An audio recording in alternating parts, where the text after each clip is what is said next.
साबुन की मदद से उसके शरीर पर बने टैटू धीरे धीरे मिटने लगे।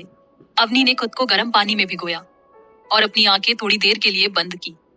जब उसने उन्हें फिर से खोला तो बाथटब में पानी काला हो चुका था। टैटू के मास्किंग प्रभाव के बिना उसके शरीर ने अपनी रियलिटी का खुलासा किया। जो टेम्पररी टैटू उसने बनवाए थे उससे उसकी स्किन को कोई नुकसान नहीं पहुंचा था। उसे याद था कि यहाँ आने से पहले उसने एक परमानेंट टैटू बनवाया था। ये टैटू पूरे 7 साल तक उसके साथ रहा, इसलिए इन 7 सालों के लिए उसके पास कोई क्लू नहीं था कि उसका शरीर कैसा दिखता था। अब जब उसने अपनी रियलिटी देखी थी तब भी वो खुद हैरान थी कि उसकी स्किन कितनी अच्छी थी। वो अभी केवल 20 साल की थी, जिस उम्र में लड़कियों का रंग सबसे अच्छा होता है। चेहरे से मास्क निकलने के बाद अवनी ने बाथटब के गंदे पानी को बहाया और अपने शरीर को फिर से धोया। वो फिर बाथरूम में गई और ड्रेसर के सामने बैठ गई। मेकअप के लंबे समय तक इस्तेमाल के कारण उनकी त्वचा पतली और डैमेज हो गई थी, लेकिन मॉइस्चराइजिंग और फेशियल मास्क ने उसकी स्किन को उसके यंग रूप में वापस पाने में मदद की। हालांकि अवनी को पता था कि ये केवल टेम्पररी था। उसके फेस को पूरी तरह से निखारने के लिए उसे अभी भी अधिक देखभाल की आवश्यकता थी। उसके लंबे बाल जो उसकी कमर तक पहुंच रहे थे वो बेजान पड़ गए थे। पहले उसने अपने लंबे बाल कटवा लिए जो उसके लिए बहुत कीमती थे, लेकिन अब जब वह वापस आ गई थी तो अवनी को बहुत खुशी हुई थी। धीरे धीरे अपने बालों को सुखाने के बाद अवनी ने अजीब कपड़ों से भरी हुई अलमारी को देखा और फिर से चिंता करने लगी। इसे भूल जाओ, मैं 3rd फ्लोर पर जाऊंगी और एक सेट ले आऊंगी। मुझे खुद को अनकंफर्टेबल क्यों करना चाहिए? 3rd फ्लोर पूरा कपड़ों से भरा था। अंदर ऐसे लोग थे जो तरुण ने उसे अपनी अलमारी, सामान और बैग के साथ रखने के लिए काम पर रखा था। हालांकि उसने 7 सालों तक इनमें से किसी भी चीज को कभी नहीं छुआ था, लेकिन उस क्लॉक रूम में रखी चीजें हमेशा ट्रेंड में थी। डाइनिंग टेबल के सामने नीचे तरुण आराम से अपनी कॉफी पी रहा था। नींद की कमी के कारण उसकी आंखों के चारों ओर काले घेरे बहुत गहरे थे। ओह, ये तो काफी गर्म है। सौरभ ने जो देखा उसे देखकर शॉक्ड रह गया और गर्म कॉफी की पाइपिंग की जलन से झटपटाया। तरुण ने सौरभ के ऑपोजिट बैठकर उसे देखा, जो जाहिर तौर पर हैरान था। सौरभ को लगा कि चाहे तरुण सार्केस्टिक रिमार्क्स देता है, फिर भी वो काफी गुड लुकिंग है। तरुण ने टेबल पर रखी कॉफी को पटक दिया। हटाओ उसे। और क्या तुम मुझे बताओगे कल तुम कहाँ थे? तरुण एक अच्छे मूड में लग रहा था क्योंकि उसने सौरभ के कहने के बाद अपना गुस्सा कम कर लिया था। सौरभ ने अपने भाई पर एक नजर डाली। गुस्से वाले एक्सप्रेशन के साथ उन्होंने कहा, तरुण, आपकी कंडीशन, कद, रूप और शरीर के साथ क्या आपने सोचा है कि आप किस तरह की औरत चाहते हैं? आपको अपने आप को इस तरह क्यों नीचा दिखाना चाहिए? वहां से गुजरते हुए अवनी ने सौरभ की बातें सुन ली। सौरभ की बातें इतनी पहचानी सी क्यों हैं? ये ठीक है अगर आप एक्साइटेड हैं और कुछ अलग टेस्ट लेना चाहते हैं, लेकिन 2 साल हो गए आपके भाई के रूप में, मैं इसे अब और बर्दाश्त नहीं कर सकता।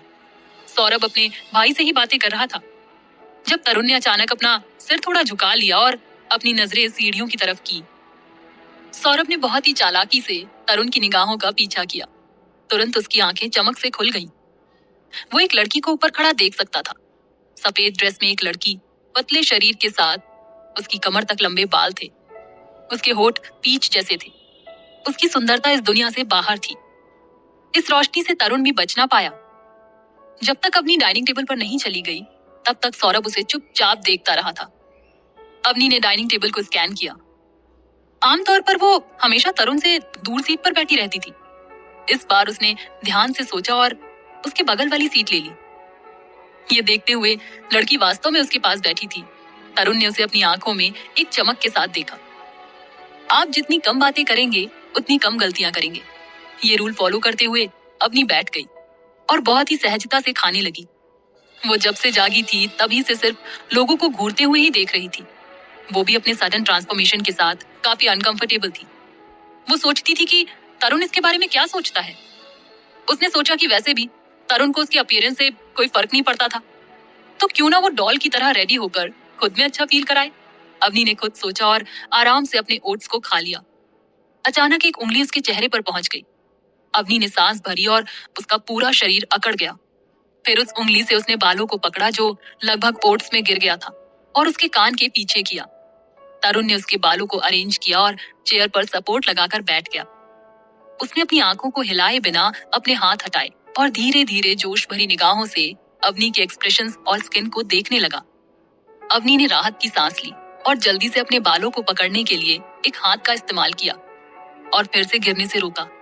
इस समय सौरभ आखिरकार आसपास आया और एक्साइटेड होकर बोला, तरुण, आपने अंत में कर ही लिया। आपके पास पहले से ऐसा कोई होना चाहिए था। क्या आप उस औरत को आपके ऊपर स्टेप ओवर की अनुमति देंगे? Avani, step over? सौरभ ने कहा, ओह, वो भद्दी औरत कहाँ है? क्या तुमने उसको भगा दिया? अवनी, भद्दी औरत? सौरभ ने कहा, हालांकि अवनी इतनी बुरी नहीं दिखती थी। 2 साल पहले जब तुम लोगों का शुरू हुआ था, वो मोटी थी। वो कम से कम 90 किलो की थी। अवनी, बकवास। मैं 80 किलो की थी। भले ही मैं लालची थी और मेरा टीनेज के वक्त जबरदस्त वजन बढ़ा, पर मेरा वजन कभी 80 से ज्यादा नहीं हुआ है। सौरभ, तरुण, मुझे समझ नहीं आया कि आपने उसमें क्या देखा है। क्यों एक फैटी के साथ प्यार में पड़ गए? अवनी, फैटी? अवनी अब इसे नहीं ले सकती थी। कोई भी लड़की या औरत मोटी कहलाने को बर्दाश्त नहीं कर सकती है। अवनी ने अपने हाथ में पकड़ी हुई चम्मच को अचानक नीचे पटक दिया। उसकी आंखें सौरभ पर खंजर का काम कर रही थी। सौरभ, तो क्या हुआ अगर मैं 90 किलो की थी? तो क्या हुआ अगर मैं मोटी हूँ? ऐसा नहीं है कि मैंने आपका खाना खाया है। इस जानी पहचानी आवाज को सुनकर सौरभ का चेहरा ऐसा लग रहा था जैसे उन्होंने कोई भूत देखा हो। वो जल्दी से अपनी कुर्सी छोड़कर खड़ा हो गया। अवनी, ऐसा कैसे हो सकता है? तुमने प्लास्टिक सर्जरी कराई? सौरभ ने हैरानी से उसकी तरफ देखा। लेकिन ये पॉसिबल भी नहीं है। ये प्रोसेस इतनी जल्दी कैसे हो सकती है?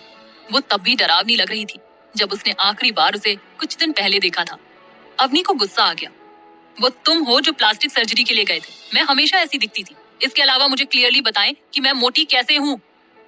तरुण काफी कंफ्यूज्ड दिखाई दिया। लड़की की आंखों में एक आग लगी थी जो काफी लंबे समय से इंटेंस थी। अवनी को अचानक एक ठंडी हथेली अपने सिर पर महसूस हुई। उसी समय एक गर्म आवाज उसके कानों से गुजरी, तुम मोटी नहीं हो। अवनी ने शॉकिंगली तरुण को देखा। क्या उसने अपना दिमाग खो दिया था? तरुण, ये इंसान इतना सॉफ्टली कैसे बोल सकता है? अवनी ने अपनी सोच को रोक दिया और महसूस किया कि वो काफी एक्साइटेड हो गई थी। मैं अब बिल्कुल भी मोटी नहीं हूँ, उसने कहा। तरुण ने कहा, आप पहले भी मोटे नहीं थे। सौरभ सीरियस होकर बोला, तरुण, आप अपने होश में बोलिए। तरुण धीरे धीरे सौरभ की तरफ देखने लगा। मैंने उस जमीन के टुकड़े को विजय को अहमदाबाद में दे दिया। सौरभ अचानक चुप हो गया। क्या? इस बारे में मजाक मत करो तरुण। क्या तुमने मुझे देने का वादा नहीं किया? क्या आपने इसे पहले से ही दिया है या आपने सिर्फ 1 सेकंड में विजय को देने का फैसला किया है? तरुण ने कहा, मैंने अभी फैसला किया है। अरे नहीं, सिर्फ इसलिए कि मैंने अवनी को अभी अभी मोटा कहा है। आप बेवकूफ है। सौरभ ने खुद को डिफेंड किया। इतना ही नहीं, तरुण ने मना भी नहीं किया। उन्होंने इस टाइटल को एंजॉय किया। एक एक्सप्रेशनलेस चेहरे के साथ उसने कहा, तुम अब जा सकते हो। ना केवल वो मूर्ख था, वो उस पागल अवनी की तरह बायस्ड भी था और अपने भाई को न्यूसेंस बोल रहा था। सौरभ का दिल टूट गया और वो रो पड़ा। सौरभ के चले जाने के बाद अवनी और तरुण डाइनिंग हॉल में अकेले रह गए। अवनी वाज इजी, पर तभी तक जब तक सौरभ वहां मौजूद था। पर उसके जाने के बाद उसे तरुण की प्रेजेंस का प्रेशर महसूस होने लगा। उसकी प्लेट में उसकी पसंदीदा मिठाई रखी थी। अवनी के अंदर तरुण के लिए एक नफरत थी। तरुण ने अवनी की लुक्स को लेकर कोई ज्यादा रिएक्शन नहीं दिया था। सौरभ पर इस तरह रिएक्ट करना नॉर्मल था। अवनी, मेरा डेंजरस रूप डिलीशियस लगता है और क्या मेरा लुक अब अलग नहीं है? क्या वो अंधा है? उसने एक अनबिलीवेबल एक्सप्रेशन में उसे देखा और थोड़ा हंस दिया। उसने उसके होठों पर अपनी उंगलियां फिराई और बहुत ही रोमांटिक आवाज में कहा, अभी भी स्वादिष्ट लग रहे हैं। अवनी सदमे में थी। उसने पूछा, तरुण, तुम आज मेरे बारे में कुछ अलग नहीं कहोगे? तरुण ने अपनी थाली में एक प्रॉन्स रखे। क्या? अवनी ने कहा, मेरी शक्ल? तरुण ने अपनी आईब्रोज पर प्रेशर डाला और कहा, क्या अलग है? अवनी स्टंट थी।